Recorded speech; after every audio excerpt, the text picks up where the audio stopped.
Le secret de Lucas? Lucas arrive en retard pour la 3e fois de la semaine. Madame Bernard. Lucas? Encore en retard? Après les cours, je veux que tu m'expliques pourquoi. Lucas. Oui, madame. Je suis désolée. Les autres élèves chuchotent entre eux. Certains le regardent avec curiosité, d'autres avec moquerie. Madame Bernard décide de suivre Lucas après les cours pour comprendre la raison de ses retards. Elle reste à distance, observant discrètement ses pas. Lucas arrive devant une maison vieille et délabrée. Les murs sont fissurés, la peinture écaillée, le jardin à peine entretenu. Madame Bernard. Oh, je ne m'attendais pas à ça. Lucas entre dans la maison et aide sa mère à s'installer confortablement dans son fauteuil roulant. Lucas. Maman, est-ce que ça va? Mère. Oui, mon chéri. Merci d'être là. Sophie, sa petite sœur, joue tranquillement dans un coin de la pièce avec des jouets faits maison. Lucas prépare un petit repas pour sa mère et sa sœur, s'assure qu'elles sont bien installées et que sa mère prend ses médicaments.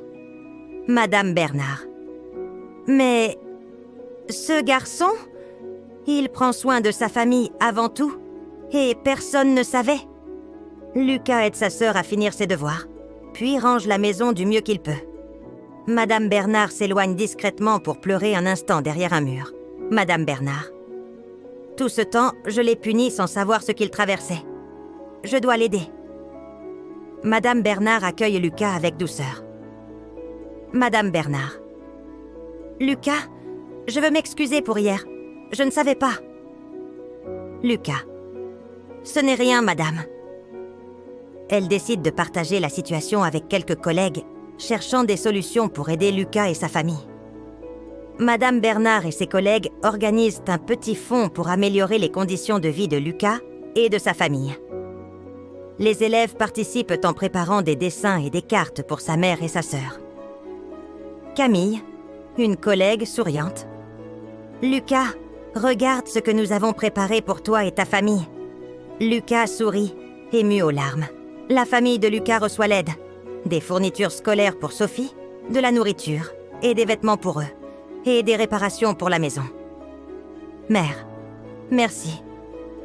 Merci à tous. Lucas, je ne sais pas quoi dire. Madame Bernard, tu n'avais rien à dire, Lucas. C'est nous qui devions agir. La maîtresse explique à la classe que chacun peut traverser des difficultés invisibles et que la solidarité et, empathie, sont essentielles. Madame Bernard, ne jugez jamais quelqu'un sans connaître son histoire. Cette histoire montre que derrière chaque retard ou difficulté, il peut y avoir des épreuves invisibles. La solidarité et l'empathie peuvent changer des vies.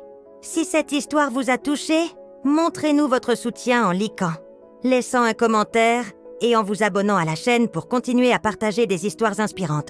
Merde.